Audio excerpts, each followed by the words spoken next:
तो भारत की चुनी हुई सरकार इतना कर सकती है, लेकिन भारत की सरकार एक अच्छा चीफ इलेक्शन कमिश्नर नहीं सेलेक्ट कर सकती कि लगभग 100 करोड़ वोटर हैं, 10 लाख बूथ हैं, भारत की इतनी डाइवर्सिटी हम लोग सब लोग चुन करके आए हैं। यही इलेक्शन कमीशन ने ईमानदारी से चुनाव कराता है ताकि हम लोग जीत के आते हैं। लेकिन राहुल गांधी जी जो लीडर ऑफ ऑपोजिशन है, उन्होंने कल जब कहा खादी है, खादी में धागे हैं, धागे में लोग हैं, लोगों के अंदर, उनको जब कहा गया कि आप पॉइंट की बात कीजिए, तो उन्होंने कहा कि मैं अपना फ्रेम कर रहा हूं, मैं अपना आर्गुमेंट फ्रेम कर रहा हूं। इंदिरा गांधी वर्सेस राज नारायण का केस, वोट चोरी और वोटों की धांधली के लिए एक प्रधानमंत्री पे एक साधारण से नेता ने केस किया था और उस धांधली में वो पकड़ी गई थी। नमस्कार, मी प्रशांत कदम। देशाच्या संसदेमध्ये निवडणूक सुधारणांबद्दल एक चर्चा होते आहे आणि ज्यावेळी देशात निवडणूक आयोगाबद्दल इतकं मोठं प्रश्नचिन्ह आहे, मतचोरीचे आरोप होऊ लागलेले आहेत, त्यावेळी या सगळ्याबद्दल सत्ताधारी पक्षाकडे नेमकं बोलण्यासारखं काय आहे, या सगळ्या आरोपांना ते काय उत्तर देतात याची उत्सुकता म्हणून जर आपण ही डिबेट ऐकली तर आत्तापर्यंत झालेल्या भाषणामध्ये काही कमालीची अतर्क्य आणि बुचकळ्यात टाकणारी विधानं समोर आलेली आहेत। म्हणजे मी 2-3 उदाहरणं तुम्हाला देणार आहे। याच्यामध्ये खासदार निशिकांत दुबे, देशाचे माजी कायदा मंत्री रविशंकर प्रसाद आणि अभिनेत्री कंगना राणावत जी आता राज्यसभेत पोहोचलेली आहे।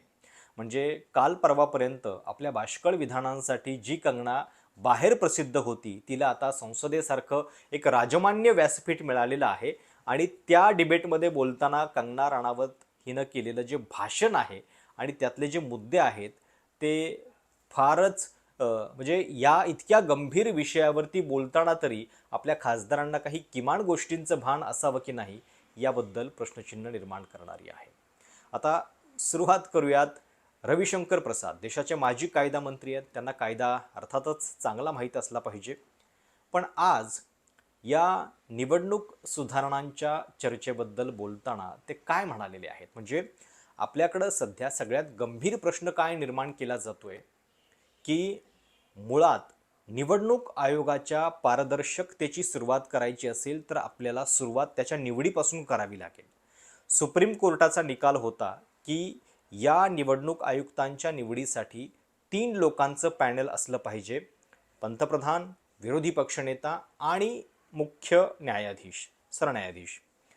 हे सुप्रीम कोर्टानं सुचवलेलं मॉडेल होतं। तोपर्यंत कायदाच नव्हता, त्यामुळे सुप्रीम कोर्टानं एक मॉडेल सरकारला सुचवलेलं होतं, पण सरकारनं याच्यामध्ये बदल केला आणि सरन्यायाधीशांना वगळलं आणि त्याच्याऐवजी तिसरा व्यक्ती आणला, पंतप्रधान आणि मंत्रिमंडळातला एक ज्येष्ठ सहकारी। आत्ताच्या रचनेमध्ये मोदी आणि अमित शहा ते आहेत। म्हणजे 3 जणांच्या समितीमध्ये ऑलरेडी 2 लोक जर सरकारच्या संमतीचे आहेत, बाजूचे आहेत, तर तिथंच बहुमत सिद्ध होतं। तिथल्या वादविवादाला काही अर्थ उरत नाही, तिथल्या व्हेटो पॉवरला काही अर्थ उरत नाहीये, हा प्रमुख आक्षेप आहे। पण याच्याबद्दल बोलताना रविशंकर प्रसाद यांचं लॉजिक असं होतं, म्हणजे बघा काय लेवलला जाऊन ते वकिली करतायत। त्यांचं म्हणणं असं होतं की प्रत्येक गोष्टीमध्ये सरन्यायाधीश किंवा सुप्रीम कोर्टाकडे आपण का धावायचं, आपण आपल्याला कमजोर समजतोय का कायदेशीर कायदे मंडळ किंवा देशाची संसद म्हणून? या देशाच्या लोकसंख्येनं लोकांनी आपल्याला निवडून दिलेलं आहे कायदे करण्यासाठी, निर्णय घेण्यासाठी, तर मग आपण निर्णय घेतले म्हणून काय चुकलं? म्हणजे सरन्यायाधीशांना याच्यातून बाजूला करण्यासाठी त्यांचं लॉजिक हे आहे की आपण आपल्याला कमजोर का समजायचं संसदेनं आणि आपण ही निवड करू शकतो। रविशंकर प्रसादांना खरं तर हे कदाचित याची आठवण करून दिली पाहिजे की ज्या ज्या गोष्टींमध्ये त्रयस्थ निवडीची अपेक्षा आहे, CBI डायरेक्टरपासून ते अनेक इतर सगळ्या गोष्टी, प्रत्येक ठिकाणी हीच व्यवस्था आपल्या घटनेमध्ये घालून दिलेली आहे आणि कुणीतरी एक बाहेरचा व्यक्ती असल्याशिवाय चेक अँड बॅलन्स होत नाही, म्हणून तर अशा पद्धतीची रचना होती। ऐका आधी तुम्ही काय म्हणालेले आहेत रविशंकर प्रसाद आणि मग आपण पुढच्या भाजपच्या ताऱ्याकडे येऊ। I was Chief Justice not kept, and I want to clarify it, sir. That was an interim arrangement made under the order of the court. He acknowledged that. I appreciate that. And thereafter said, you make the law. Law बना, उसमें prime minister हैं, leader of opposition है। तो आपको problem क्या है भाई? Leader of opposition से आप चाहते क्या हैं कि बिना चीफ जस्टिस के सपोर्ट के आप वहां जाएंगे नहीं? कितनी बार राहुल गांधी बॉयकॉट किए हैं चीफ इलेक्शन कमिश्नर की नियुक्ति के प्रोसीजर को? आप मुझे बताइए। ऑब्जेक्शन दिया इन्होंने। तो सर ये क्या मतलब है इसका? और sir as a student of constitution house में बात चली है तो आज मैं इस विषय को उठाना चाहता हूं सर, और बड़ी विनम्रता से उठा रहा हूं। हम सभी जुडिशरी का सम्मान करते हैं। We all respect independence of judiciary, but judiciary को हर चीज में इन्वॉल्व करना ठीक है क्या सर? क्या सेपरेशन ऑफ पावर के खिलाफत तो नहीं है? और क्या हम अपनी कमजोरी को तो नहीं इजहार करते हैं? हम अपने से कुछ नहीं कर पाएंगे जब तक चीफ जस्टिस नहीं आएगा। ये लोकतंत्र के लिए ठीक नहीं है सर। और दूसरी बात, वो बहुत जरूरी है, ये लोग तो हाई कोर्ट सुप्रीम कोर्ट भागते रहते हैं तुरंत में। आजकल तो एक नया सिस्टम बन गया है सर कि कोई जज खिलाफ में जजमेंट दे दे तो इम्पीचमेंट की भी बात करते हैं। अब छोड़ दीजिए उसको कभी और देखेंगे। It is a very serious matter, but will debate it some point in time. But sir आप बार बार कोर्ट जाते हैं, तो कोर्ट में आप जाएंगे तो बाकी जजेस क्या कहेंगे? ये निर्णय में तो सीजीआई भी इन्वॉल्व थे, तो हम कैसे देखें? तो क्या सीजीआई के निर्णय को ओवररूल कर दें? Mr. Venugopal, with greatest respect to you, your insistence that the CJI must be a part of the process betrays the sanctity of this house and democratic governance. अपने अंदर विश्वास करिए महाराज, हम लोग कैपेबल हैं। Sir ये क्या मतलब है कि भारत की पॉलिटिकल प्रोसेस भारत के प्रेसिडेंट को सेलेक्ट करती है कि नहीं? भारत के वाइस प्रेसिडेंट को सेलेक्ट करती है कि नहीं? भारत के आर्मी चीफ को सेलेक्ट करती है कि नहीं? नेवल चीफ को सेलेक्ट करती है कि नहीं? भारत के प्राइम मिनिस्टर के पास न्यूक्लियर बटन होता है कि नहीं? देश की जनता भारत के प्रधानमंत्री और पॉलिटी को देश की सुरक्षा, इकोनॉमिक, पॉलिटिकल स्ट्रैटेजिक में विश्वास करती है। तो भारत की चुनी हुई सरकार इतना कर सकती है, लेकिन भारत की सरकार एक अच्छा चीफ इलेक्शन कमिश्नर नहीं सिलेक्ट कर सकती। ये कौन सी बात कही जा रही है, मुझे समझ में नहीं आता है। याच भाषणामध्ये रविशंकर प्रसाद यांनी पुढं एक वेगळाच मुद्दा मांडला। या देशामध्ये पहिल्यांदा असं झालेलं आहे की मोदी सरकारनं एक कायदा बनवला आणि निवडणूक आयुक्तांच्यावरती कुठलाही खटला दाखल करता येणार नाही अशा पद्धतीचा एक बदल करून घेतलेला आहे। कालच्या भाषणामध्ये राहुल गांधींनी त्याच्याबद्दलचा प्रश्न उपस्थित केला, पण आता रविशंकर प्रसाद यांचं लॉजिक असं आहे की मुळामध्ये हे काम करताना त्या पदावरच्या व्यक्तीला संरक्षण असलं पाहिजे, कारण तो जे निर्णय घेईल त्या निर्णयामध्ये कुणीतरी त्याला अडसर आणेल, बाधा आणेल, आणि म्हणून ही इम्युनिटी देणं आवश्यक आहे। म्हणजे त्यांनी उदाहरण देताना सरन्यायाधीशांचं दिलेलं आहे की महाभियोग करावा लागतो, त्याशिवाय त्यांना हटवता येत नाही। मुळात सरन्यायाधीशांचं काम आणि निवडणूक आयोगाचं काम, सरन्यायाधीशांच्या कामामध्ये त्यांना घटनेचा अर्थ लावायचा आहे, आणि तिथं म्हणजे रोजच्या या सगळ्या पब्लिकच्या सगळ्या गोष्टींशी त्यांचा संबंध नाहीये।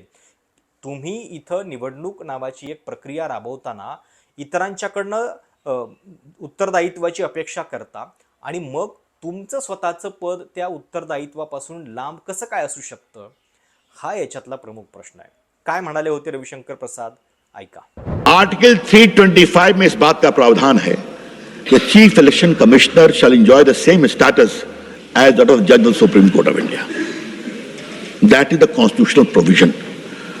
तो सुप्रीम कोर्ट के जज का स्टैचर है ना, आप इम्पीचमेंट के अलावा उसको हटा नहीं सकते। और यहां पर क्या, आप रोज गाली पढ़ेंगे, रोज क्रिमिनल केस करेंगे, रोज एफआईआर करेंगे। आप करते हैं कि नहीं करते हैं? इसलिए इम्यूनिटी देना जरूरी है कि नहीं, मुझे बता दीजिए सर आप। अगर कोई भी अधिकारी, और सर आज इस हाउस में यह बताना जरूरी है कि लगभग 100 करोड़ वोटर हैं, 10 लाख बूथ हैं, भारत की इतनी डाइवर्सिटी, हम लोग सब लोग चुन करके आए हैं।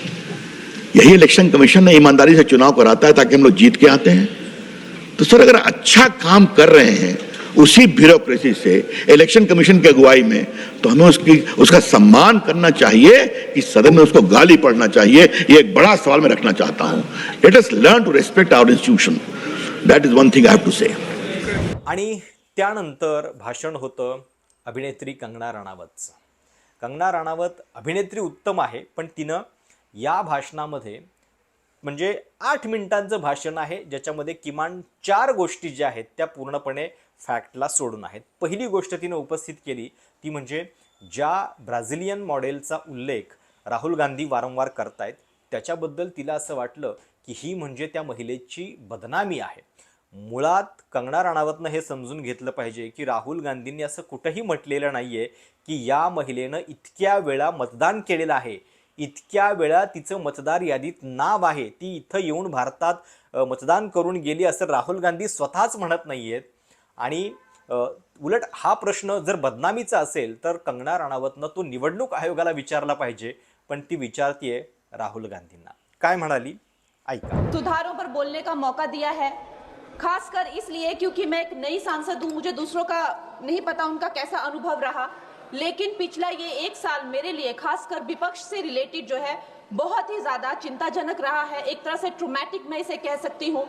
हर दिन इन्होंने यहाँ पे तमाशा किया है, हमारा दिल दहल जाता था इनको देखकर। एसआईआर ये वेल में उतर जाते थे। यहाँ पर इन लोगों ने डराना, धमकाना, धक्का मुक्की, ऐसा कोई इन्होंने किसी तरह की कोई बदतमीजी नहीं है जो एक भी दिन इन्होंने संसद भवन चलने नहीं दिया। हम जनता के प्रतिनिधि हैं, हम यहाँ पर उनकी आवाज लेकर आते हैं, हम कुछ सीखने आते हैं, हम नए सांसद हैं। इन्होंने संसद अगर पिछले 2-3 दिन को छोड़ा जाए तो साल पर शायद ही थोड़ा चलने दिया है। एसआईआर कर करके इन्होंने यहाँ पे तमाशे किए, लेकिन अब जब इनको बोलने की बारी आई एसआईआर पे तो अध्यक्ष महोदय जी, हम देख रहे हैं कि कल leader of opposition Rahul Gandhi ji ने, मुझे लगा क्या खुलासा होगा, हम भी बड़े उत्सुक थे। सारी साल हमने एक ही शब्द सुना है, अब ये क्या ग्रैंड रेवलेशन होगी। लेकिन राहुल गांधी जी जो लीडर ऑफ ऑपोजिशन है, उन्होंने कल जब कहा खादी है, खादी में धागे हैं, धागे में लोग हैं, लोगों के अंदर, उनको जब कहा गया कि आप पॉइंट की बात कीजिए तो उन्होंने कहा कि मैं अपना फ्रेम कर रहा हूं, मैं अपना आर्ग्यूमेंट फ्रेम कर रहा हूं। और इतनी देर बाद जब वो फ्रेम करके पहुंचे तो ले देकर वो वापस उसी अंतर्राष्ट्रीय मूल की महिला, अध्यक्ष जी, मैं एक महिला होने के नाते आपसे रिक्वेस्ट करना चाहती हूं कि every woman is entitled to her dignity. वो अंतर्राष्ट्रीय मूल की है, विदेशी महिला है, लेकिन उन्होंने कितनी बार आकर उन्होंने सोशल मीडिया पे कहा है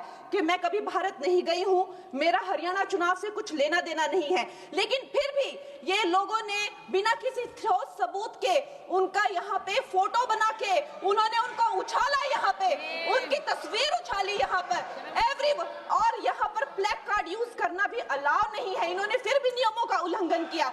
मैं चाहती हूँ सबसे पहले तो मैं इस सदन की तरफ से उन महिला से बहुत ही माफी मांगती हूँ कि इस सदन में बिना कि उनकी आजकल जो पर्सनैलिटी राइट्स का भी एक बहुत बड़ा क्राइम होता है, उसके उपरांत उनका फोटो यहाँ यूज किया गया, मुझे बहुत खेद है। भारतीय संसद की तरफ, संसद भवन की तरफ से हम उनसे माफी मांगते हैं। और ये देखिए, महिलाओं का हमेशा ये अपमान करते हैं, लेकिन हमारे प्रधानमंत्री चाहे बेटी बचाओ बेटी पढ़ाओ हो, महिलाओं को शौचालय देने से लेकर, महिलाओं को गैस देने से लेकर, महिलाओं को जो है वो छात्रवृत्ति, न जाने कितनी ऐसी योजनाएं हैं। कांग्रेस वालों, शायद तुम लोग ये समझ नहीं पा रहे हो, ईवीएम्स हैक नहीं करते हैं प्रधानमंत्री, प्रधानमंत्री लोगों के दिलों को हैक करते हैं। और ये लोग दुहाई देते हैं, ये लोग दुहाई देते हैं कि वो जो पुराने जमाने के दकियानूसी, वो जो चिट कागज पे लिखकर जो मतदान होता था वो सबसे अच्छा था। ये लोग भूल गए वो दिन। आता पुढचा आरोप होता कंगनाचा, तो होता इंदिरा गांधींच्या बद्दल. म्हणजे बोलता बोलता ती असं म्हणाली की या देशामध्ये सगळ्यात मोठे इलेक्शन फ्रॉड हे राहुल गांधींच्या आजीनं केलेले आहेत, त्यांच्या नातेवाईकांनी केलेले आहेत. आणि कशा पद्धतीनं आणीबाणीमध्ये म्हणजे आणीबाणी लागू होण्याची वेळ ज्या कायद्यामुळं आलेली होती, ज्या खटल्यामुळं आलेली होती, तिचा उल्लेख कंगना राणावत करत होती. पण मुळात तो खटला इतका क्षुल्लक होता की आपण ही गोष्ट लक्षात घेतली पाहिजे की त्या काळामध्ये पंतप्रधानांच्या वरती सुद्धा अशी केस होऊ शकत होती आणि त्यांना दोषी धरलं जात होतं. आज परिस्थिती तशी राहिलेली आहे का? आणि मुळात तशा कायद्याच्या अंतर्गत जर कारवाई होऊ लागली तर आपली अख्खी संसद जी आहे ती जवळपास जेलमध्ये टाकावी लागेल, इतक्या कठोरपणे जर कायदा पाळला गेला तर. काय म्हणालीये कंगना ऐका. ये लोग भूल गए वो दिन, आप लोग भूल गए वो दिन, इंदिरा गांधी वर्सेस राज नारायण का केस, उसको जो है इतिहास में the case that shook the nation के नाम से जाना जाता है। उस पर मैंने एक फिल्म भी बनाई हुई है। वोट चोरी और वोटों की धांधली के लिए एक प्रधानमंत्री पे एक साधारण से नेता ने केस किया था और उस धांधली में वो पकड़ी गई थी। हर उनका जो आरोप है उसमें सच सिद्ध किया गया था और रातों रात उनको कुर्सी छोड़ने के लिए कहा गया था और रातों रात जो है उनको ये आदेश दिया गया था कि आगे इतने सालों तक आप कभी जो है वो चुनाव लड़ नहीं सकते। ये धांधलियां इन्होंने करी हुई हैं और ये जो है उस टाइम के बैलेट बॉक्सों को उठाकर ले जाते थे ये लोग और आज कहते हैं कि इनको ईवीएम्स जो है वो हैक हो जाते हैं। अध्यक्ष महोदय जी, मैं इनको याद दिलाना चाहती हूँ, प्रियंका गांधी जी कहती हैं कि छोड़ो पुरानी बातें, हम पुरानी बातें नहीं करेंगे, हम पुराने लोगों के बारे में नहीं बोलेंगे। तो मैं ये जानना चाहती हूँ कि आपकी जो माता जी हैं वो तो आपकी अध्यक्ष है और इस वक्त की वो अध्यक्ष है। उनकी जो है आप देखिए, जब उनकी नागरिकता नहीं थी, जब उनके पास 1983 में नागरिकता आई, उसके कितने साल पहले से वो वोट देती आ रही हैं। तो ये जो इनका जो परिवार है, एंटाइटलमेंट से जो ग्रस्त ये इनका परिवार है, ये प्रियंका गांधी जी को भी याद रखना चाहिए। चाहे आपका भूतकाल हो, चाहे आपका वर्तमान हो, आप सब लोग, चाहे ईवीएम हो या चाहे कागज पे लिखा हो, जब आप लोगों के चरित्र में जो है किसी तरह की मर्यादा नहीं है, आप लोगों ने कभी भी इस देश का, यहाँ की कानून व्यवस्था का, संविधान का कभी आप लोगों ने सम्मान नहीं किया हुआ है। आणि पुढचं कंगनाचं विधान होतं निवडणुकांच्या बद्दल। अर्थातच वन नेशन वन इलेक्शनची भलामण तिला करायची आहे, पंतप्रधान मोदींचा तो अजेंडा आहे, पण तो सांगताना कंगना राणावत म्हणतीये की दर महिन्याला आपल्याला दर 2-3 महिन्यांनी आपल्याकडे निवडणुका होतात आणि ते बोलताना तिचा टोन असा आहे की या मतदानासाठी लोकांचं आपल्याला म्हणजे अवेअरनेस करावा लागतो, लोकांना जागं करावं लागतं आणि त्याच्यामध्ये आपली एनर्जी जातीये। म्हणजे या देशाची लोकशाही टिकवण्यामध्ये अशी कुठली एनर्जी जातीये आणि 5 वर्षासाठी जे आपण सरकार निवडून देतो त्याच्यासाठी एकदा नीट निवडणुका पार पडणं हे इतकं कठीण काम आहे का आणि त्याच्यासाठी इतके बालिश आर्ग्युमेंट मुळात द्यायची गरज काय, हा सुद्धा प्रश्न आहे। ऐका काय म्हणालेली आहे कंगना।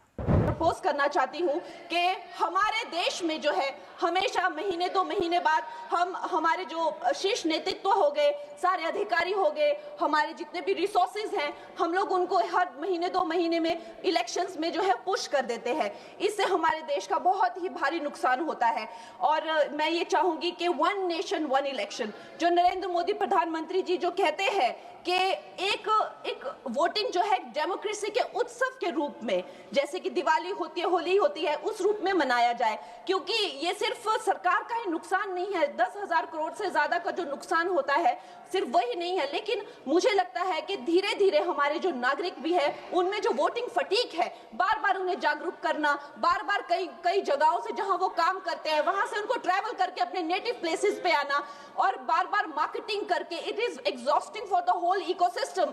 तो मैं ये प्रपोज करना चाहती हूँ कि वन नेशन वन इलेक्शन को लाया जाए और ये जो भी हमें जिस तरह की जो असुविधा होती है हर महीने 2 महीने में इलेक्शंस की, उससे जो है हम बच सकते हैं। जय हिंद। आता हे तर मी तुम्हाला आत्तापर्यंतची 2-3 म्हणजे जी भाषणं आत्तापर्यंत झालेली आहेत त्यातली 2-3 उदाहरणं दिलेली आहेत।